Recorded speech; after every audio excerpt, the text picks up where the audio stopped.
আসসালামু আলাইকুম প্রিয় দর্শক। ঈদের প্রীতি আর সালাম এবং শুভেচ্ছা আপনাদেরকে জানাই।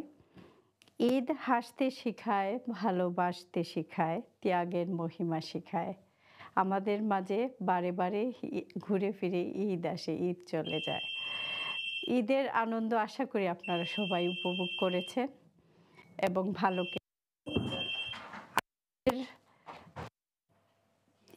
সবার ঈদ আনন্দে কাটুক, এটাই আমাদের প্রত্যাশা।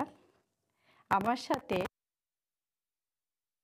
ঈদ আলাপন তিনজন অতিথি রয়েছেন, মিডিয়া পার্সোনালিটি।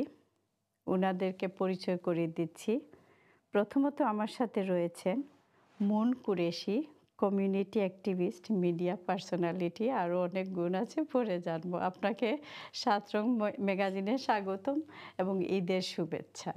আসসালামু আলাইকুম রহমতুল্লাহ বারাকাতুহু। ঈদ মোবারক নিপা, তোমাকেও অনেক ধন্যবাদ। আজকে এত সুন্দর একটা প্রোগ্রামে আমাদেরকে তুমি আমন্ত্রণ করেছো বলে ধন্যবাদ আপা। তারপর আরেকজন বিশেষ অতিথি রয়েছেন জিয়াউর রহমান সাকলিন, প্রেজেন্টার, অ্যাক্টর। আপনাকে ৭ রং ম্যাগাজিনে স্বাগতম এবং ঈদের অনেক অনেক শুভেচ্ছা। আসসালামু আলাইকুম, ঈদ মোবারক, আপনাকে শুভেচ্ছা। ৭ রং অনুষ্ঠানে আসতে পেরে আমারও খুব ভালো লাগছে। ধন্যবাদ। তারপর আরেকজন রয়েছেন সৈয়দা নাসিম কুইন, উনি হচ্ছেন কমিউনিটি অ্যাক্টিভিস্ট, আর্টিস্ট। আপনাকে ৭ রং ম্যাগাজিনে স্বাগতম এবং ঈদের অনেক শুভেচ্ছা। অসংখ্য ধন্যবাদ। ঈদ মোবারক আপনাকে, LB24-কে অনেক অনেক ধন্যবাদ আমাদেরকে এত সুন্দর ৭ রঙে অংশীদার হওয়ার সুযোগ করে দেয়, এবং আপনাকে ধন্যবাদ। ধন্যবাদ। প্রিয় দর্শক, আপনারা এই অনুষ্ঠানটি LB24-এর লন্ডন স্টুডিও থেকে আমরা সরাসরি সম্প্রচার করছি। পাশাপাশি London Bangla, one Bangla, Sylhet TV এবং ইউটিউব চ্যানেলগুলোতে দেখতে পাবেন। পৃথিবীর যে প্রান্ত থেকে দেখছেন, আশা করি আপনাদের সবার ঈদ ভালো কেটেছে এবং সবাই ভালো আছেন। এই গরমের মধ্যেও আশা করি সবাই ভালো আছেন। আমি আজকে এই ৩ তারকাদের ঈদ নিয়ে জানতে চাইবো, ওনাদের ঈদ কীভাবে কাটলো এত ব্যস্ততার মধ্যে। কথা না বাড়ি আমি প্রথমেই যাব মুন কুরেশি আপা, আপনার ঈদটা কেমন কাটলো? আসলে সিলেটি বলবো না কি, আপনার যে ভাষা, আমাদের মনে হয় আমি সিলেটিতেই বলি। হ্যাঁ, সিলেটিই বলি। এত ভালো গেছে, মানে চিন্তা করার মতো না। খুবই সুন্দর, খুবই ভালো গেছে। নাতি, আমার নাতি, জানো তো আমার নাতি পুতি আছে ৬ জন। ৬ জনের লগে মানে দেশের ঈদটা তো মিস করি, এটা মানে বলার মতো না, কিন্তু খুবই ভালো গেছে ঈদের দিন। আমি মনে করি আরও আমার প্যানেলে তোমার যারা আছেন তাদের কাছ থেকে জানি তাদের ঈদটা গেল, তারপরে হয়তো আমি আরও শেয়ার করব আমার ঈদটা কেমন গেল। জিয়াউর রহমান সাকলিন, আপনার কাছে ভিন্ন প্রশ্ন। আপনি বাংলাদেশ থেকে এসছেন, তো আপনার কাছ থেকে জানতে চাইবো আপনার ঈদটা আপনি বাংলাদেশে কিভাবে করতেন, এখানে ছোটবেলার ঈদ আপনার একটু জানতে চাইবো। আমি কিন্তু এখনো সেই ছোটবেলাতে থাকি, স্পেশালি ঈদের সময়। ঈদের সময় আমার কাছে বড় ছোট বলতে কিছু নাই। আমি ছোটবেলাতে যেরকম ঈদ করতাম এখনো সেই একইভাবে করি, সবার বাসায় যাই, ঘুরতে যাই, খাই। আমার মধ্যে ফিলটা এখন সেই আগের মতোই আছে। আর কি করতেন, মানে গোসল করার আগে কাপড় লুকানো? ওগুলা কাপড় লুকানো তো এখন আর সেই ইয়ে নাই, কার কাছে লুকাবো? ছেলেরা করতো না, না, কাপড় লুকানোটা কিন্তু আমাদের মেয়েদের মধ্যে ছিল। আমার মনে হয় কুইন আমার সাথে এক না, ছেলেরা করতো না এটা বলে ভুল। হ্যাঁ, অবশ্যই করতো।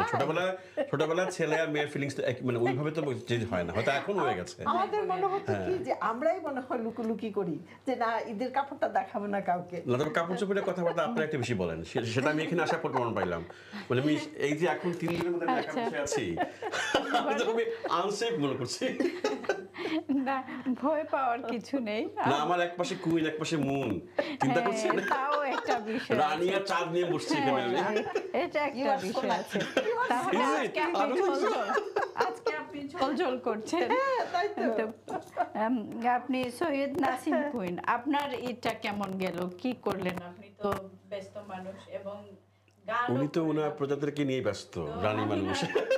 কিভাবে কাটলো এবং আপনার গান দিয়ে আমাদের আজকে ৭ রংটা শুরু করব। হ্যাঁ, সেটা হতে পারে। আসলে হ্যাঁ, প্রথমেই বলি যে ঈদ তো আসলে আমাদের বাংলাদেশে এখনো পর্যন্ত সবাই করছেন, তো মনে হয় জানি ঈদের আনন্দ আগের দিন থেকে পরে পর্যন্ত লেগে থাকে। আর এখন যেরকম পৃথিবীতে দুর্যোগ, আর সেরকম আনন্দের সাথে সামিল হতে পারছি না, বাট প্রার্থনাতে হয়তো হজ পালন যারা করছেন সেরকম এবং পরিবারের সাথে সামিল হওয়ার চেষ্টা করেছি, আপনাদের সাথে সামিল হওয়ার চেষ্টা করেছি, এরকমই ভালো যাচ্ছে। আর যদি বলেন ঈদের গান দিয়ে শুরু করব, তাহলে হ্যাঁ করা যায়। আমার একটা ঈদ নিয়ে গান করা ছিল, রমজানের আমাদের কোরবানি ঈদ এবং রোজার ঈদের গানটি। যদি শুরু করতে বলেন তাহলে আমি শুরু করি। হ্যাঁ।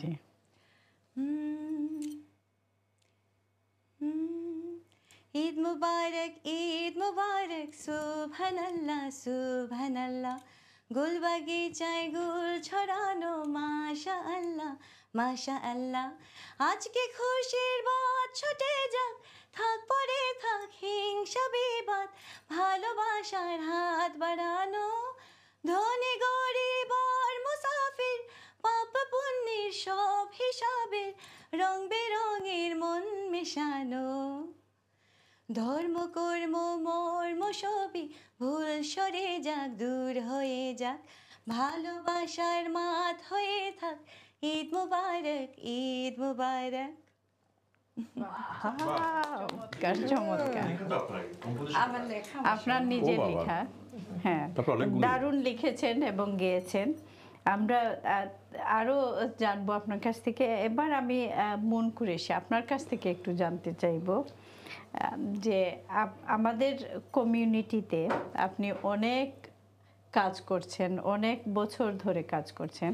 প্রথমে প্রশ্ন থাকবে যে আপনি সব কিছুতে জড়িত, আপনি কিসে কিসে জড়িত সেটা প্রথমে বললেন। আগে জিজ্ঞেস কিসে কিসে নাই নাই কিসে কিসে নাই সেটা আমরা সেখান থেকে শুরু করি আমরা। কিসে কিসে নাই একদম right। তো সেটা নাচে গেলেও আপনি, গানে গেলেও আপনি, নাটকেও গেলে আপনি, টিভিতে গেলে আপনি, আপনি একটু নিজেই বলেন আপনার সিনেমাতে নাই দর্শকদের তেমন উদ্দেশ্যে। হ্যাঁ, নাকি সিনেমাতে আছেন? সিনেমাতে নাই কিন্তু নাটকে ছিলাম। ও আচ্ছা, কিন্তু আমাদের উনি ধারণা ইয়ে না। কোরিওগ্রাফার, তো নাচের কোরিওগ্রাফার ছিলেন। তাহলে আমরা একটু আমাদের একটু কোরিওগ্রাফি করেন, এখন একটু করি এখানে একটু। অবশ্যই করবো, সমস্যা এখনই নেই। করেন কিন্তু একটু। ডান্স করতে হ্যাঁ হবে। করবো, অবশ্যই করবো।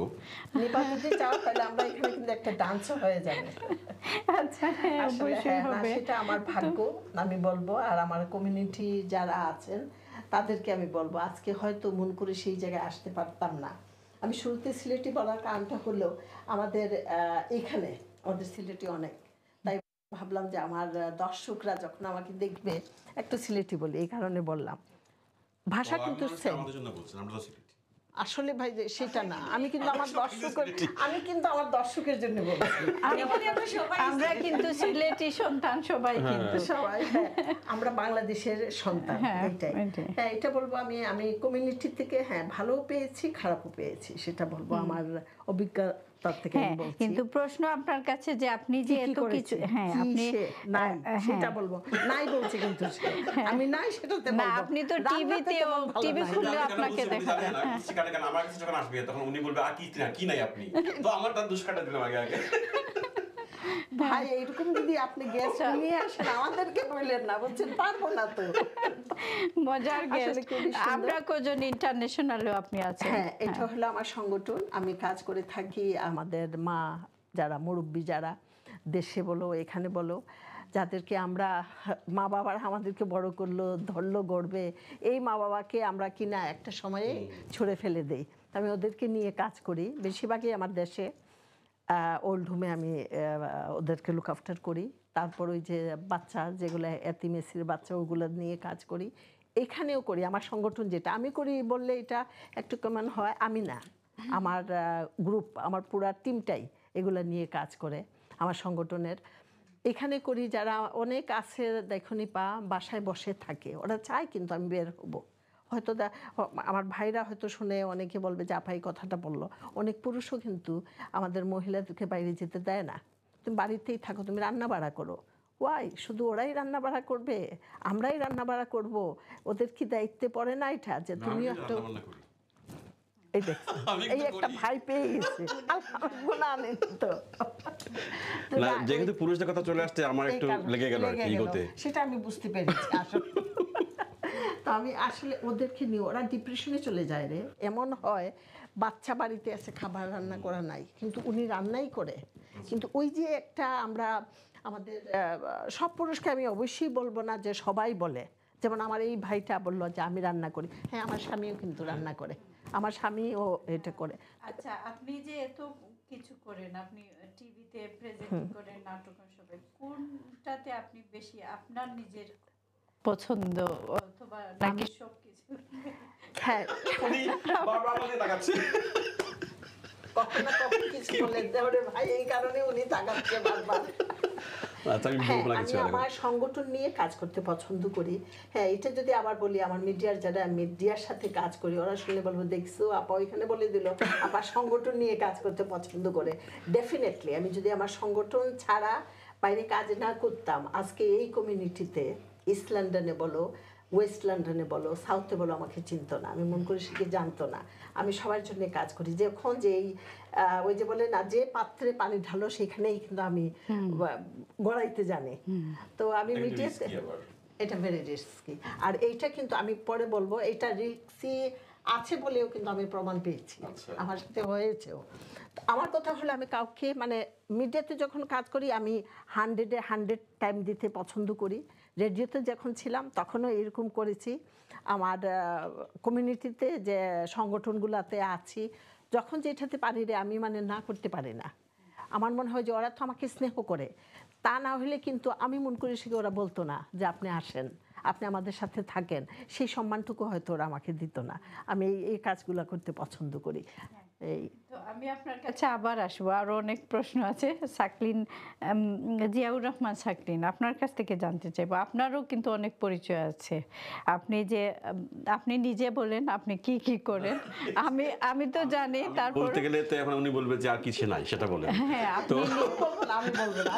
আপনি নিজেই বলেন আপনি না, সবচেয়ে বড় পরিচয় আমি একজন শিল্পী, হোয়াটএভার, এটাই আমার মূল তো পরিচয়। আপনি তো আমার নাটকে আছেন, তারপর আমার আপনি শুরুটা theater- থিয়েটার দিয়ে শুরু। ওই থিয়েটার করতে গিয়ে যা করতে হয় আমাদের সব শিখতে হয়, গান নাচ সবই শিখতে হয় অভিনয়ের কারণে। ওই কারণে নাচ শেখা, গান শেখা। রেডিওতে ছিলাম অনেকদিন, 12 বছর আপনি তো এখন একটা অ্যানাউন্সমেন্টে ছিলাম। টিভিতে আছেন।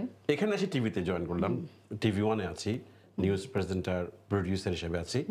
আর আমার নিজস্ব একটা থিয়েটার আছে বাচ্চাদের, থিয়েটার শৈশব, ওখানে বাচ্চাদের নিয়ে কাজ করি আমি, বাংলা শেখাই, নাটক, এগুলো আর কি। তো আপনার যে এত ডেফিনিশন, আপনি নিজে কোনটা বলতে আপনি ওই যে স্বাচ্ছন্দ্য বললাম বোধ- শিল্পী, আমি আর্টিস্ট, দ্যাটস ইট। এটা বলতে আপনি এটাই স্বাচ্ছন্দ্য আমি, বোধ, সংস্কৃতি এটাই কর্মী। হ্যাঁ।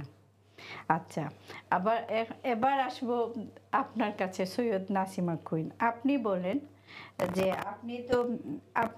আমি জানি এন্টারপ্রেনার, আপনি আর্টিস্ট, তা আপনি কমিউনিটি অ্যাক্টিভিস্ট। আপনার কাছে আমার প্রশ্ন, কমিউনিটির কোন কাজ নিয়ে আপনি আছেন?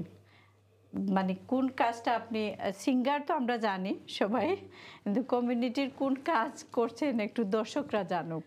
হ্যাঁ, আসলে সবচেয়ে বড় পরিচয় আসলে আমরা যে দিতে যাচ্ছি, যে আপু বললেন, আমিও সেই সুবাদে বলবো যে পরিচয় আসলে আমার জীবন এবং জীবিকার মাধ্যমে কিছু পরিচয় ধারিনি। সো সেই পরিচয়ের সূত্রে আমি মানুষের সেবাটাকেই বেশি প্রাধান্য দিচ্ছি। সো আগে থেকে যেরকম করেছি ছোটবেলা থেকে, এখন পর্যন্ত সেরকম করার চেষ্টা করছি। আপাতত যাতে মহিলাদেরকে নিয়ে এবং আমাদের ভাইদের নিয়ে, ভাইয়েরা কিন্তু সবচেয়ে বেশি ওনাদের অবদান না থাকলে এরকম এগিয়ে যাওয়া সম্ভব না। আর আমার কাছে এগিয়ে যাওয়া বলতে যা করছি সেটা হলো যে কিভাবে আমরা যা নিজস্ব স্কিলসগুলো নিয়ে আমরা এগিয়ে আসতে পারি। এট এ টাইম আমরা যখন হোম মেকার হই, সেখানে আমরা ঘরে বসে আবার সেখান থেকে কীরকম উপার্জন করতে পারবো, কীরকম আমরা নিজেদের মাতৃত্ব বোধকে গর্বের সাথে বলতে পারবো, হ্যাঁ আমি একজন মা, আমি ঘরে বসে এরকম করছি, বাচ্চাদেরও লুক আফটার করছি, মাঝে মাঝে বাচ্চাদের হাতে সুইটও এনে দিতে পারছি নিজস্ব কোনো রোজগার করে। সেরকম করে আমি মহিলাদের কীভাবে ব্র্যান্ডিং করতে পারেন, কীভাবে ওনাদের স্কিলসকে আরও ডেভেলপ করতে পারেন, সেরকম customer service, English listening, writing, branding, ওনাদের রান্না বান্না সার্টিফিকেট এরকম, এবং তাতে আমাদের ভাইদের অনেক বেশি সহযোগিতা দরকার, আর আলহামদুলিল্লাহ পাচ্ছিও। সো আপাতত আমি এসব নিয়ে আছি। জি। আচ্ছা, আপনি যে আর্টিস্ট বলেছেন, তো কোন দিকটা আপনি বেশি আর্টিস্ট এর কোন দিকটা আপনি বলতে স্বাচ্ছন্দ্য বোধ করবেন? It's a very difficult question again because artist বলবো আসলে আমি সময়কে মানে গানটা যে আপনি লিখেন সেটা বলবেন গীতিকার সুরকার নাকি অন্য আমি আসলে পরিচয় দেওয়াটা খুবই ছোটবেলা থেকে খুবই আমার একটা লজ্জা বোধ করে। মনে হয় পরিচয় মনে হয় আমাদেরকে এক একটা করে আমাদের চরিত্রের বৈশিষ্ট্যকে তুলে ধরে। তো আমি আপাতত যে কাজটা করতে চাচ্ছি যে কিভাবে আমরা সেই ডেভেলপগুলো করে নিজেকে আরো বেশি সবার কাছে সমাজের জন্য, আর এই কথাগুলো দর্শকদের বলার পিছনে আমার এইটাই ইচ্ছা। আপনার প্রশ্নটা যেটা ছিল আর্টিস্ট হিসেবে, আর্টকেও আমি যখন আমার কাছে কোনো কিছু নেগেটিভিটি আমার কাছে এসে জমা হচ্ছিল, তখন আমি আর্টটাকে সেরকম একটা মেডিকেশনের মতো, মেডিসিনের মতো ইউজ করার চেষ্টা করেছি। জি, আমি পেইন্টিং করি, ফটোগ্রাফি করি, সাথে আমার যেগুলো ইভেন্ট অর্গানাইজিং করি, ভয়েস ওভার আর্টিস্ট যেগুলো আর্টের সাথেই জড়িত, সবগুলোকেই আসলে আমরা যখন নেগেটিভ বা লেখার কথা, আপনি গানের কথা বললেন, যখনই আমার মনে হচ্ছে আমার ভাবনা মনের মধ্যে কোনো ধরনের অহেতুক চিন্তা আসছে, তখন আমি সেটাকে রঙের মধ্যে নিয়ে যাওয়ার চেষ্টা করেছি, লেখার মধ্যে নিয়ে যাওয়ার চেষ্টা করেছি, সুরের মধ্যে। ওইটা যে স্পেসিফিক্যালি যে আমি ওইটা হওয়ার জন্য করব তা নয়, আমার পরিচয়টা আমার সময় আমাকে করে করে দিচ্ছে। সো আমি কোনোটা ছেড়ে কোনোটাকে বলতে পারবো না, কি ইনক্লুডিং চা বানানো। এখন আমি যে হার্বাল টি সবার জন্য, আমাদের সমাজের জন্য খাবারের প্রতি কিভাবে আমরা হেলদি থাকতে পারি, সেটা আমার মনে হয় এটা আমার একটা রিফ্লেকশন, ভালোবাসার প্রমাণ। চমৎকার। তো আমি একটা জিনিস বুঝলাম না, সাকলিন ভাই কিন্তু আপনি কথা বলে উনি এত মনোযোগ দিয়ে কুইন আপার কথা শুনতেছে, আমি তো আমি তাকাচ্ছিলাম যে উনি কখন আবার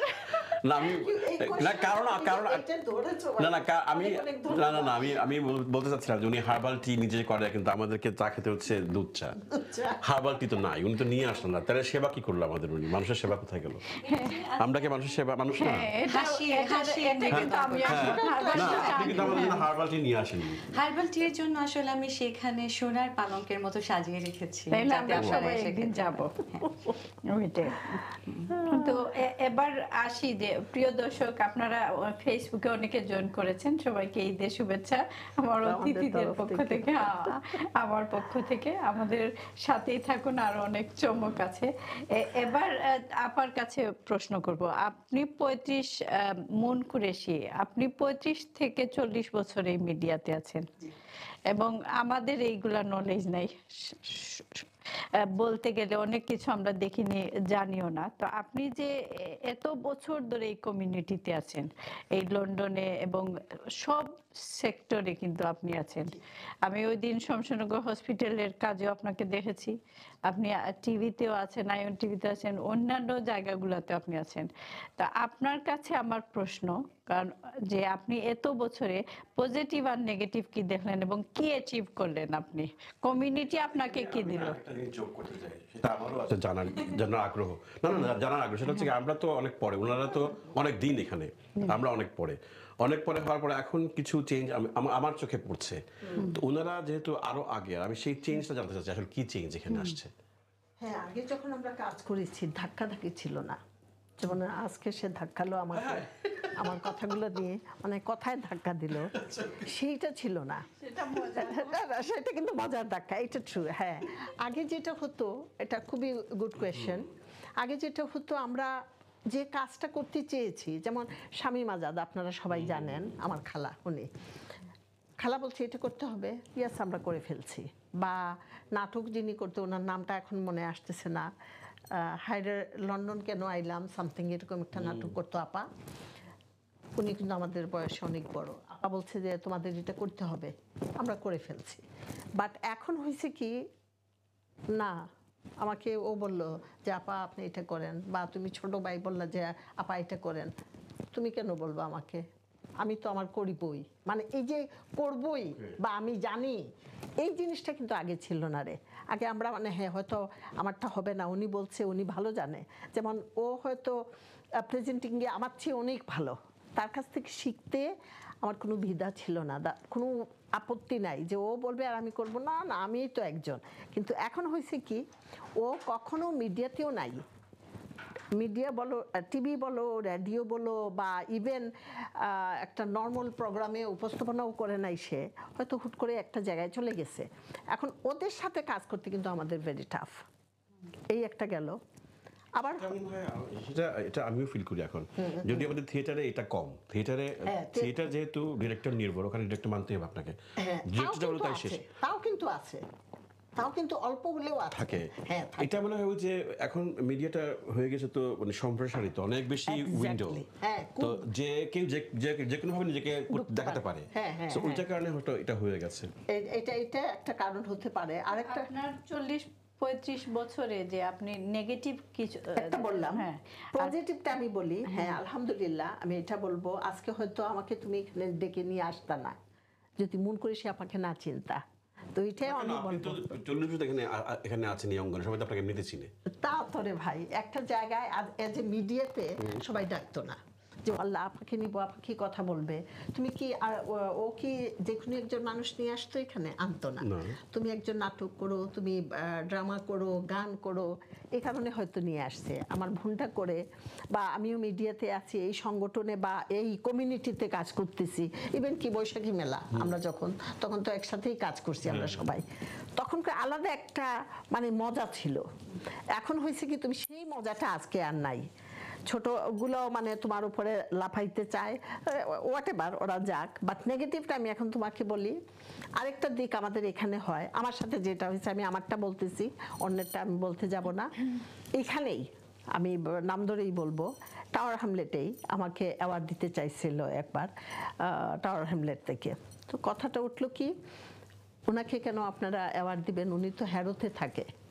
আমার কিন্তু এখানে বাড়ি, কিন্তু আমি এই অ্যাড্রেসটা ইউজ করি নাই, আমি হ্যারোর অ্যাড্রেসটাই আমার ইউজ করতাম। আপা এখানে নাই, আপা ওনাকে কেন দিবেন, এখানে যেমন এই ভাইটা আছে লোকাল থাকে, তাকে দেওয়া যাবে। কিন্তু আমি যেভাবে কাজটা করেছি সেভাবে সে কি করেছে, আমি 1.5 ঘন্টা 3 ঘন্টা না 3 ঘন্টা ড্রাইভ করে এসে এর মধ্যেও কি না আমার গাড়িতে টিকিট লাগিয়েছে। কিন্তু ও তার বাড়ির পাশে কিন্তু টাওয়ার হ্যামলেট, আমি এজ এ এক্সাম্পল দিলাম, সে কাছে সে যেতে পেরেছে। কিন্তু আমি যে 4 দিন আসছি, সেটা কিন্তু তার 7 দিন থেকে আমার 4 দিনেরটা বেশি কাজে লাগানোর কথা। কিন্তু এখানেও আমার সাথে যারা খুব ক্লোজ ছিল, একদম কাছে একসাথে কাজ করছি, মিডিয়ায় রেডিওতে কাজ করছি, ওরাই বলছে কি যখন মিটিং বসছে যে অ্যাওয়ার্ড দেওয়া হবে টাওয়ার হ্যামলেট থেকে দিবে। এটা কিন্তু আমার জন্য একটা ভালো, আমি মনে করি যে বিগ অ্যাচিভমেন্ট ছিল আমার জন্য। আমার সব ক্ষেত্রে এই জিনিসটা থাকে, জালাসিটা সব অঙ্গনে, খেলাধুলা, সংস্কৃতি। দুঃখজনক যে আপনি দূরে থাকেন বলে আপনার কোয়ালিটি দেখে আপনার কাজ দেখে দিবেন। হ্যাঁ, এখন দূরে কাছে থাকার তো কোনো প্রশ্ন নাই, বা আমার অ্যাড্রেসে আই মিন ইস্ট লন্ডন নাই, বা আমার এইদিকে নাই বলে যে হবে না। না, আপনারা ওনাকে বলা হয়েছে যে পাশে যারা আছে ওদেরকে ওনাকে কেন দিচ্ছেন না। তো যারা যাচ্ছিল ওনারা এটা বলছে, অবশ্যই এটার জন্য আমি তাদের কাছে কৃতজ্ঞ, সারা জীবন থাকবো। ওনারা কিন্তু এই পয়েন্টটা উঠেছে না, উনি এত দূর থেকে এসে আমাদের এই কমিউনিটিতেই কাজ করছে। উনি তো হ্যারোতে করতে পারতাম, হ্যারোতেও কিন্তু আমি হিরো হয়েছি কাউন্সিল থেকে।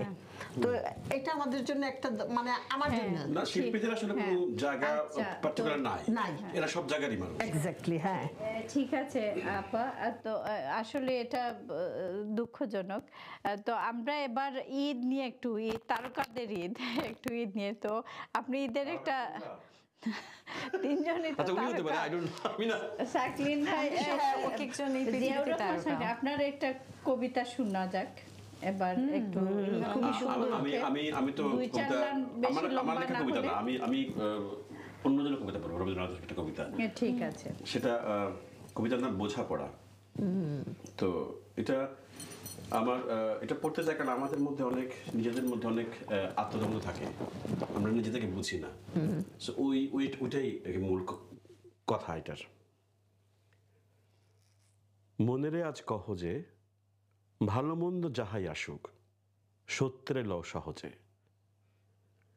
কেউ বা তোমায় ভালোবাসে, কেউ বাসতে পারে না যে, কেউ বিকিয়ে আছে, কেউ বা সিকি পয়সা ধারে না যে। কতকটা যে তোমার স্বভাব, কতকটা বা তাহারও ভাই, কতকটাই ভবের গতিক, সবার তরে নহে সবাই। তোমায় কতক ফাঁকি দেবে, তুমিও কতক দেবে ফাঁকি। তোমার ভোগে কতক পড়বে, পরের ভোগে থাকবে বাকি। মান্ধাতারি আমল থেকে চলে আসছে এমনি রকম, তোমার কি এমন ভাগ্য বাঁচিয়ে যখন। মনের আজ কহ যে, ভালো মন্দ যাহাই আসুক সত্যের এলো সহজে। অনেক ঝঞ্ঝা কাটিয়ে বুঝি এলে সুখের বন্দরেতে। জলের তলে পাহাড় ছিল, লাগলো বুকের অন্দরেতে। মুহূর্তে পাঁজরগুলো উঠল কেঁপে আর তো রবে, তাই নিয়ে কি সবার সঙ্গে ঝগড়া করে মরতে হবে? ভেসে থাকতে পারো যদি সেইটে সবার চেয়ে শ্রেয়, না পারো তো বিনা বাক্যে টুপ করিয়া ডুবিয়া যেও। এটা কিছু অপূর্ব নয়, ঘটনা সামান্য খুবই। শঙ্কা যেথায় করে না কেউ, সেইখানে হয় জাহাজ ডুবি। মনে তাই কহ যে, মন্দ যাহাই আসুক সত্যের লও সহজে।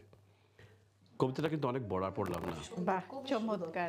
আমার কথার সাথে কিন্তু কবিতাটা চলে হ্যাঁ, গেছে না? অনেক মিল এত আছে। মিল, হ্যাঁ, খুবই। তো আমাদের যে তারকাদের ঈদ, তারকারা কি কি খেলেন আপনারা একটু বলেন তো আচ্ছা, দর্শকদের কিছু। আমাদেরকে কিন্তু আচ্ছা, আপনি কি খেলেন আগে সেটা বলুন। হ্যাঁ, এটা আমি আপনি কি খেলেন? আপনি একটু আগে বলছেন যে আপনারা গেস্ট রেখে আসছেন। আপনারা যা শুনেন, আপনি একটু আগে বলছেন যে আপনি একটা গেস্ট রেখে আসছেন, একটু পরে আমরা সেই গেস্টে যোগ হব। হ্যাঁ, আপনারা যা খেয়েছেন আমি তাই। আমরা কি খেলাম? আপনি কিভাবে জানেন? এই তো ঈদে আর কি খাওয়া হয়, সেমাই খাওয়া হয়, বিরিয়ানি খাওয়া হয়, ফিন্নি খাওয়া হয়, এগুলাই আমাদের খাই। আমাদের তারকারা কি সবার মতোই তো আমরা অবশ্যই। খাই। এবং আমার আর মনে হয় যে মন কুরেশি, নাসিমা কুইন সবাই কিন্তু নিজের হাতেও রান্না করেন, আমিও তার বাইরে কিছু না। তার আমরা টিভিতে কাজ করি আর যেখানে করি, রান্না কিন্তু নিজের হাতেই করতে হবে। এটা কিন্তু দর্শকরা হয়তো অনেকে মনে করতে পারেন যে আমরা করি না, কিন্তু না অবশ্যই রে ভাই, আমাদের রান্নাটা আরো বেশি হয়, যেটা সত্যি। হুট করে বলে ফেললো, আপা আমি ওদিকে যাচ্ছিলাম, আমি কি আসতে পারি? তখন আসলেও ভাল লাগে। কোনো কোনো সময় আরে রান্না নাই তো, এখন রান্না করতে হবে, ওরা আসবে। কিন্তু ওই যে মজাটা লাগে, যে এত দাবি করে। আমার একটা জিনিস সমস্যা, এই বিলেতের একটা জিনিস আমার প্রবলেম মনে হয়, সেটা হচ্ছে কি, বাংলাদেশে যেমন হুট করে কারোর যাওয়া যেত, না বলে যাওয়া যেত, এখানে বলতে হয় আসবো কিনা, আসবো কিনা, আপনি কি আছেন, এই ঈদের দিনটা কিন্তু বলতে হয়। না ওই তো ঈদের দিনটা ঠিক আছে, ওইটা তো ওইটাই মানে মানে এবারকের ঈদে আমি বাড়িতে ছিলাম না, কিন্তু আমার উপরে কিন্তু দক্ষতা যাবে নিশ্চয়ই। সবাই অপেক্ষা করতেছে যে আপা তো চলে গেছিল ছেলের বাড়িতে, পরে ধরবো আপাকে। আমি বললাম যে রে ভাই, আর সত্যি কথা যেটা রে ভাই, আমি স্যাটারডে চলে গেছিলাম আমার ছেলের এখানে। ছেলে বললো যে মা এইবার কিন্তু আমার এখানে চলে আসো, ভাইয়া টাইয়া সবাইকে নিয়ে আমি ওইখানে চলে গেছিলাম পরিবারের সাথে। হ্যাঁ, তো আর কুইন আপু কি করলেন? আপনি কার সাথে এটা করলেন? আমি আসলে কিন্তু কাজটা ভালো করো নাই ভাই, আজকে নিয়ে আসাটা উচিত ছিল। এটা কিন্তু আগামী দিন শুনতে হবে সবসময়। আসলে পরিবারের সাথে ঈদে কি গিফট দেয়া নেওয়া হয়, মানে এগুলো প্রচলন আছে আমাদের? সুন্দর করে সেগুলো তো মাংসের আদান প্রদান, যেমন আমার এই প্রশ্ন আপনাদের তিনজনের কাছে। কুরবানিটা এটা বিতর্ক আছে, প্রথমে কুরবানির ঈদটা কেন এটা বলবেন? আমরা আমাদের কি শুধু আনন্দের জন্য নাকি আর কিছুর জন্য? আমাদের তো ঠিক আছে, এইটা একটু বলবেন। এবং কুরবানি নিয়ে একটা ডিবেট আছে, এখানে দিবেন না বাংলাদেশে দিবেন, অথবা কোন দেশে, এগুলো একটু বলেন দর্শক। বলি আমি বলবো, আমাকে কেউ যদি জিজ্ঞেস করো যে তিনজনকে কিন্তু এই প্রশ্ন আমি বলবো, আমার এখানে যখন ফ্যামিলি আছে, আমার বাচ্চা আছে, ওরা যদি আমি কুরবানি না দেই, ওরা কি করে বুঝবে যে শিখবে না আমরা কেন দিচ্ছি, কিসের জন্য দিচ্ছি? বা রোজার ঈদে একরকম হয়, কুরবানির ঈদে কেন এরকম? মা আমরা কিসের স্যাক্রিফাইস করি, এই যে গরু কাটি বা খাসি হোয়াট এভার আমরা কেন করি, এগুলো যদি এখানে না করি, ওই যে গোস্তটা যখন আসে ওরা তো দেখে, নর্মালি তো যখন মিটটি টানি ওরা দেখে, বাট ওই যে কোরবানিটা যখন আসে আমাদের মধ্যে কিন্তু আলাদা একটা কাজ করে, তাই না? একটা খুশি যে এক্সকিউজ মি কোরবানির গোস্ত বাড়িতে এলো, তখন আমি কিন্তু বাচ্চাগুলাকে ডেকে নিয়ে আসি, এখানে আমি একটা খাসি দেই আর দেশে কিন্তু কোরবানি দেই। এই কারণে এখানে তো আমরা মিট 7 days খাচ্ছি, কিন্তু আমার পাশের ঘরের মানুষ সে কি খাচ্ছে, সে কি পাচ্ছে? এই কারণে আমি দেশে একটা দিই, যে দিয়ে ওদেরকে বলি। আবার যে তুমি জিজ্ঞেস বললা যে এখানে 2 রকম বলে, এখন শুনি কি না কুরবানি দিলে আগে শুনতাম যে এক অংশ তুমি রাখবা আর 2 অংশ আত্মীয় স্বজনকে, 2 অংশ গরিবকে দিবা আর এক অংশ আত্মীয়কে। এখন শুনি কি না, হ্যাঁ 4 ভাগ করতে হয়, বাট এখন শুনি না কাউকে না দিলেই চলে, তুমি তোমার খাও। এটাও আরেকটা, এটা কেন বলে ঈদ মানে তো হচ্ছে আনন্দ ভাগ করে নেওয়া, ঠিক আছে? ভাগ করে কোরবানিটা মানে স্যাক্রিফাইসটা কিসের জন্য আমাদের বলেন না, একটু। ঈদ তো অবশ্যই ঈদ তো 2টা আমাদের, ঠিক আছে? ঈদুল ফিতর, ঈদুল আজহা। ঈদুল ফিতরটা বেশি আমাদের কাছে উৎসব মনে হয়, কারণ আমরা ওই যে একটা মাস প্রিপারেশন থাকে, রোজা থাকে, এই কারণে আমাদের মধ্যে এই ঈদুল ফিতর নিয়ে একটা উৎসব আমেজ থাকে। এটা নিয়ে থাকে না কারণ এটাকে আমরা সবাই গুরুত্ব দিই না, কেন জানি, আই ডোন্ট নো। হয়তো আমরা হ্যাঁ কুরবানিটাকে, হ্যাঁ আপনি যেটা বললেন যে কুরবানি এখানে হয়, তাহলে সেক্ষেত্রে বাচ্চাদের মধ্যে একটা প্রিপারেশন থাকে, এটা এখানে আসলে অবশ্যই হওয়া উচিত। আর কুরবানি মানে তো হচ্ছে স্যাক্রিফাইস, ত্যাগ করা। সেই ত্যাগ করা আসলে হয়তো আমাদের ইব্রাহিম আলাইহিস সালাম উনার এটা তো হচ্ছে কি একটা রূপক অর্থে দেয়া, আল্লাহ পরে সেটাকে গরু নিয়ে আসছেন। তো আমাদের আসলে এটা একটা শিক্ষা নেয়া যে আমরা যেন আমাদের মধ্যে থেকে লোভ এগুলা ত্যাগ করতে পারি, আমাদের মোহ ত্যাগ করতে পারি, প্রিয় জিনিসটাকে স্যাক্রিফাইস করাটা, হ্যাঁ। না। এখন এই যে প্রিয় জিনিসটা বললেন না, আমাদের ত্যাগ কিন্তু মানে মোহ কিন্তু প্রিয় জিনিস, লোভ কিন্তু প্রিয় জিনিস, অন্য জিনিস। সো এই প্রিয় জিনিসটা আমাদের বাচ্চা কাচ্চা বা আমাদের সন্তান পরিবার, এখন তো আমি ওদেরকে সন্তান তো হ্যাঁ। নিয়ে নিয়েছিলেন কুরবানি দেওয়ার জন্য, পরে তখন একটা আল্লাহ তাআলা তো তো পরীক্ষা এখানে এই যে করলেন। পশু জবাই করা, হ্যাঁ। ওই পশু, মনের পশুকে জবাই করাটা হচ্ছে গিয়ে মূল জিনিস। হ্যাঁ, ওইটাই হচ্ছে আসল জিনিস। আর আপনি যেটা বলেন এটা আসলেই ট্রু, যে এখানে বাচ্চাদেরকে দেখানোর জন্য চর্চা করা রাখা উচিত, এখানে কুরবানি দিলে এটাই ভালো হবে আমাদের। বাচ্চারা দেখলো, জানলো। হ্যাঁ, এবং ওদের মধ্যে ঈদের গুরুত্বটা আস্তে আস্তে ডেভেলপ হবে। এক্স্যাক্টলি, হ্যাঁ। তো আপনি সৈয়দা নাসিমা কুনা, আপনি বলেন কুরবানি সম্পর্কে একটু, আপনি কোথায় দিয়েছেন, এখানে না বাংলাদেশে দিয়েছেন? বাংলাদেশে আসলে উনি আমাদের এখানে বলবে না, কারণ এখানে বললে আমরা ধরবো না খাওয়া। এবং অনেকেই আছেন আমাদের পরিবার যারা এখানেও আবার দেন কোরবানি, সেটার সাথে জড়িত। আর এটা তো একটু বিষাদ আলোচনা আর আনন্দের মধ্যে সেই কোরবানি নিয়ে আমরা কথা না বলে যদি আমি বলি যে হ্যাঁ প্রতি মুহূর্তেই চাচ্ছি ইউনিভার্সে যে ধরনের অবস্থা হচ্ছে বাংলাদেশে, বন্যা এবং প্রত্যেকটা জায়গায় যে দুর্যোগ, এবং ইউকের মতো জায়গাতে আমরা এখন সামার বলতে সামারও পাচ্ছি না, এবং প্রত্যেকটা জায়গায় যেরকম আইস গলে যাওয়া থেকে শুরু করে সেইগুলো নিয়ে আরও মানুষকে পরিবেশ সম্পর্কে সচেতন করা, আর এইটাকে কুরবানি করা নিজের স্বাচ্ছন্দ্যতাকে। এবং আমাদের কিছু বন্ধুরা আছে যারা ইউনিভার্সিটি পুরা পৃথিবীকে নিয়েই ওরা যারা কাজ করছেন এবং মিতব্যয়ী হচ্ছেন কাপড় চোপড়ের ক্ষেত্রে, ব্যবহারের ক্ষেত্রে। তো আমি ওনাকে বললাম যে তুমি কেন আরেকটা ট্রাউজার কিনছো না বা সো বলে আমি একজন মানুষও যদি এখানে ফ্যাক্টরির কাজের জন্য একটা জিন্সের ট্রাউজার কেনা বন্ধ করি তাহলে আমাদের পরিবেশটা আরো সুন্দর হবে। সো কুরবানি করা আসলে কিভাবে আমরা কোরবান করে ওই ধর্মের ব্যাপারটাই হলো এটা, আমার কাছে যেটা মনে হয় ক্ষুদ্র আকারে, আমি অনেক ছোট মানুষ, যা বলতে চাচ্ছি যে আমরা যাতে একজন মানুষ আরেকজন মানুষের প্রতি নিবেদিত থাকতে পারি, সহযোগী থাকতে পারি, হিংসা বিদ্বেষকে যাতে আমরা কোরবান করতে পারি, এইটাই আসলে মূলত মেইন আমাদের মোটিভ হওয়া উচিত মনে করি। হ্যাঁ অবশ্যই। খাবারের মধ্যে কি প্রিয় খাবার ঈদের কোনো বিশেষ খাবার? সেমাই তো থাকতেই হবে। সেমাই থাকতেই হবে। আমাদের দেশি খাবার, হ্যাঁ ও সেমাই ছাই মনে হয় না। লাল লাল করে আমার মাংস কাছে মনে হয় যে সব খাবার খেলেও সেমাই সেমাই না হলে ঈদটা যেন মনে হয় না। আর শুধু আমাদের না তো, বাচ্চারাও মানে এসে নামাজে যখন যাবে একটা খেজুর সেমাই খেয়ে যায়, আসার পরেই যখন টেবিলে দেখবে খুঁজবে। তো আমি কোনো সময় ওদেরকে মানে চাটানোর জন্য, না এবার কিন্তু আমি সেমাই টেমাই করি নাই, প্রতিবার কি সেমাই খেতে হবে, বলে মা ঈদ কি মনে হয়। কুরবানিতে তো আমাদের মাংস ভুনা এবং চালের রুটি বিশেষ করে আজকে এই কুরবানির হওয়ার পরে, হ্যাঁ হ্যাঁ হ্যাঁ, এটা দেখতাম আমার আম্মা থাকতেও করতেন, যে মিষ্টি কুমড়া আছে না, মিষ্টি দিয়ে আর যে মাংস দিয়ে আর তারপর রুটি, এটা মানে খেতেই হতো বাধ্যতামূলক, আমাদের নিয়ম না, ছিল। আমাদের ছিল যেমন কুরবানি হওয়ার সঙ্গে সঙ্গে কলিজা ভুনা, হ্যাঁ ওইটাও কলিজা বলে সঙ্গে সঙ্গে কলিজা বলে হয়েছে তো হ্যাঁ হ্যাঁ এটাও এটা খুব এই যে গরু জবাই করার পরে তো কলিজাটাই বাইর করে তো ভিতরে দিয়ে দিলে যে আগে হ্যাঁ হ্যাঁ তবে ওটা ভুনা আরেকটা করে কথা ফেলো। আমি না বললেই নয়, মনে হচ্ছে তাই বলছি, হয়তো আপনারাও আমার সাথে একমত হবেন। এই আজকে আমার চোখ মুখও ফুলে আছে, কারণ আমাদের তো খুশিও নেই। আর মনে আছে কোরবানিতে আমরা যখন দেখি ছাগলের চোখ দিয়ে পানি পড়ছে এবং গরুর চোখের দিকে, সেইটা খুব মানে খারাপ লাগে। খারাপ লাগে এবং খুব বেশি মনে হয় সেটা। আর মনে আছে আমি গরু নিয়ে একটা কবিতাও লিখছিলাম কোরবানিতে এটা নিয়ে। তো তারপরে যখন ভাবলাম যে না, কবিতার লাইন কি আপনি বলতে চান? বলতে পারেন।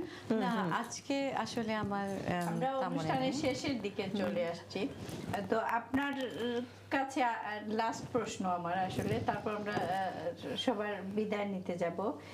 যে আপনি যে আপনার যে এত যাত্রাটা যে আপনার ওই অনেক কিছুতে আপনি আছেন, ওই যে আর্ট করেন, এন্টারপ্রেনার, তারপর যে আপনি অন্যান্য কমিউনিটির কাজে, আপনার কি কোনো বাধার সমস্যা প্রবলেম হয়েছেন কিনা? মানে কাজ করে যাচ্ছেন সেটা তো পজিটিভ, নেগেটিভ কিছু মানে চড়াই উতরাই হয়েছে কি নাকি খুব স্মুথ? আসলে আমাদের তো প্রত্যেকটা পথে চলতে গেলে বিভিন্ন ধরনের ছায়া পাবো, রৌদ্র আসবে, বৃষ্টি আসবে, সেরকম প্রতিকূলতা পার হই এবং ওইটাকে কিভাবে করলেন এটা আমাদের দর্শকরা জানলো, আরো অনেকে ইন্সপায়ার্ড হলো। এই প্রশ্ন কিন্তু আপনাদের কাছেও থাকবে, কিভাবে এটা করলেন? আমি ওনাদেরকে আমার চলার পথে যারা সাথী হয়েছেন, ইভেন নিজের ছায়াকেও তো আমরা একটা সময় ভয় করি যে আমার সাথে যখন চলছে, আমরা সবাই কিন্তু এই জিনিসটা সাফার করি যে পথ চলতে যে আমরা খুব একা হয়ে যাই। আর যখন কোনো কিছু ভালো কিছু কাজ করার ক্ষেত্রে আমরা এগিয়ে যাই, তখন দেখবেন যে আমাদের পাশে অনেকেই নেই।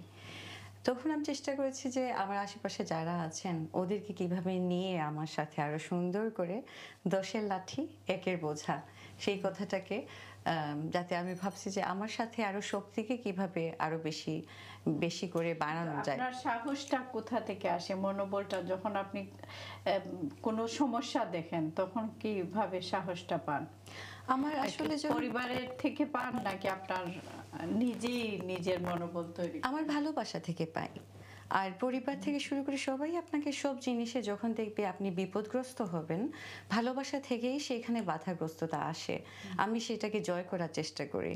আর আমার আশেপাশে যদি সেটা কাঁটাযুক্ত গাছও থাকে, তাকে আমি ভালোবাসা দিই। আর সেইটা অটোমেটিকলি প্রমিস অনেক বেশি বাধা সম্মুখীন হয়েছি, কিন্তু ভালোবাসার বিনিময়ের ফলে এবং আমার হাসির বিনিময়ের ফলে আমি সব কিছু অনেক সুন্দর করে ইজি করে আজ নয়তো কাল 10 বছর পরেও 20 বছর পরেও আমি সেগুলোর রেজাল্টগুলো পেয়েছি, যা আমার সন্তানকেও আমি বলে যাচ্ছি। আরেকটা কথা না বললেই নয়, মালবেরি স্কুল ফর গার্লস থেকে সেখানে নাইস বাচ্চাদেরকে পড়ালেখা করানো হচ্ছে, সেখানে ওরা আমাকে এই মাসেই আসলে ডেকেছেন যাতে বাংলাদেশি একজন নারী হিসেবে আমাকে ওরা রোল মডেল হিসেবে কিছু ইয়ার 9-12 স্টুডেন্টদের কাছে রিপ্রেজেন্ট করছেন প্রজেক্টরে। আমি বাঙালি মেয়ে হিসেবে, সিলেটের মেয়ে হিসেবে কিভাবে বিজনেসের সাথে এবং আর্ট এবং ক্রিয়েটিভিটির সাথে জড়িত থেকে শুধু শখের বসে না, সত্যি সত্যি উপার্জন এবং একজন মানুষের পরিচয়কে দাঁড় করিয়ে দেওয়ার মতো নিজের সেই রকম করে আমি ওদের কাছে রিপ্রেজেন্ট করতে যাচ্ছি একজন বাংলাদেশি হিসেবে। সেগুলো নিয়েও আমি কিছু কাজ করছি এবং নিজেকে গুছাতে ব্যস্ত আছি। আর সবার কাছে আমার সেইটাই চাওয়া থাকবে, আমাদের একে অন্যের কাছ থেকে নীল, সবুজ, গোলাপি বা বেগুনি সবার কাছ থেকে 7 রং আমরা সবাই যেন সবার কাছে ছড়িয়ে দেই। আর এটা আমার বেশি করে সবার কাছে চাওয়া। ধন্যবাদ আপা। আমি জিয়াউর রহমান সাকলিন, আপনার কাছে বলবো বাংলা চর্চাটা আপনি যেভাবে খুব বেশি করছেন, মানে আপনার সব জায়গায়, তো আপনি আপনার কাছে আমার কিন্তু শেষ প্রশ্ন, এবং ছোট করে দিতে হবে বাংলা চর্চাটা এইখানে এবং বাংলাদেশে, তো বাংলাদেশ থেকে আসছেন আমাদের প্রজন্মকে, এই দেশের যে বাচ্চাদেরকে এইখানে কিভাবে রাখা যায়, কিভাবে হলে, কারণ আপনি বলতে পারবেন দুই দেশের তফাৎটা একটু, এটা একটু বলেন। তফাৎ আমি যখন ওই যে বাংলা কথা বলে অনুষ্ঠানটা করলাম মানে করি, তখন তো অভিভাবক বা বাচ্চারা আমার সঙ্গে থাকে, কথা বলি বা ওদের কাছ থেকে তখনই বোঝা যায় যে ওই যে সবাই বলে যে পরিবারটাই মূল জায়গা বাংলা শেখার, পরিবার থেকেই শুরু করা উচিত প্র্যাকটিসটা। এটা তো অবশ্যই ট্রু, বাট পরিবারের পাশাপাশি কিন্তু আমরা যারা আশেপাশে থাকি তাদেরও দায়িত্ব থাকে। হ্যাঁ, পরিবার তো বাংলা বলবে বাসায়, ওরা চেষ্টা করে, কিন্তু সে বাচ্চা যখন পার হয়ে যায় পরিবারের বাইরে চলে যায় তখন সে আর বলতে চায় না, বা বাকি লোকেরা তার সঙ্গে বাংলা বলে না। হ্যাঁ, সো ওই পরিবেশটা কিন্তু বাচ্চাকে সবার দেওয়া উচিত, শুধু পরিবার একা না, পরিবার কোথাও একা করবে। সে কারণে আমার কথা হচ্ছে কি, সবার যেমন স্কুলে যখন সে যায়, সে স্কুলে তার বাচ্চা যখন বন্ধু সব বাংলা বলে না, ইংলিশ বলে, ওই বাচ্চাগুলো তো ফ্যামিলিতে বাংলাদেশি। তো ওরা যদি না বলে তুমি তোমার বন্ধুর সঙ্গে বাংলা বলবা, তো কেউ কার সঙ্গে বলবে না। তো সো আমাদের সবার দায়িত্ব সমান এই জায়গাতে। তো ওর কথাটা ধরে আমি বলবো, এই কথাগুলো নিয়ে কিন্তু আমার মিডিয়াতেও আমার খুব বলা বলি হয়। তো অনেক প্যারেন্টস আমাকে পছন্দ করে না, কারণ দেশ থেকে আসছে প্যারেন্টস, ছেলের সাথে মেয়ের সাথে ইংরেজিতে কথা বলতেছে, ওয়ার্ডটাও কিন্তু রাইট হচ্ছে না, কিন্তু ও চেষ্টা করছে যে ছেলের সাথে মেয়ের সাথে ইংরেজিতে কথা বলতে।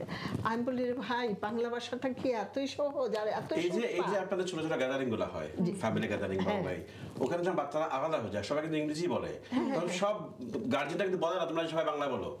হ্যাঁ, এই জিনিসটা করে না। তখন যদি সবাই বলতো তোমরা সবাই বাংলা বলো, তখন থেকে প্র্যাকটিস শুরু হয়ে যায়। এটা কিন্তু হয় না। অনেক গার্জিয়ানরাই তো বাংলা জানে না, এটাও তো একটা দুঃখজনক। না, ঠিকই জানে রে, ওরা ঠিকই জানে, কিন্তু আমার তো মনে হয় না, আমি যাদের সঙ্গে বেশি তারা বাংলা জানে না, সবাই বাংলা জানে। সবাই বাংলা জানে। হ্যাঁ, না, মেন কথা আছে জানে না, মা বাবারাই জানে না, যেমন না, খুব হাতে ধরা কম, এটা একদম হাতে ধরা কম। কেন বলি, যারা বনের ব্রডা, ওদের ধারণা আপা যে বাংলা শিখে কি হবে, আমরা তো বাংলাদেশে যাচ্ছি না, এটা না, সেটা তো আমাদের দোষ, আমাদের দায়িত্ব ওদেরকে বোঝানো। আমি বলছিলাম যে বাংলাদেশ মূল ভাষা হবে, এদেশে যারা বর্ণ হয় এদের ভাষা বাংলা মূল হবে, এটা আমি বলি না, হবেও না, কিন্তু ওরা হবে না, বাট এট লিস্ট জানা, ভালো করে জানা উচিত তাদের। এটাই। আর এই যে আমি প্রাউড ফিল করলাম, আমি ভালো ইংরেজিতে কথা বলতে পারতেছি, আমার ছেলে, আমি মনে করেন এটা প্রাউড ফিল করার কিছু আছে, সে এমনি জানবে। এদেশে যারা ক্লিন তারা তো ইংরেজি বলে, এটা তার ভাষা।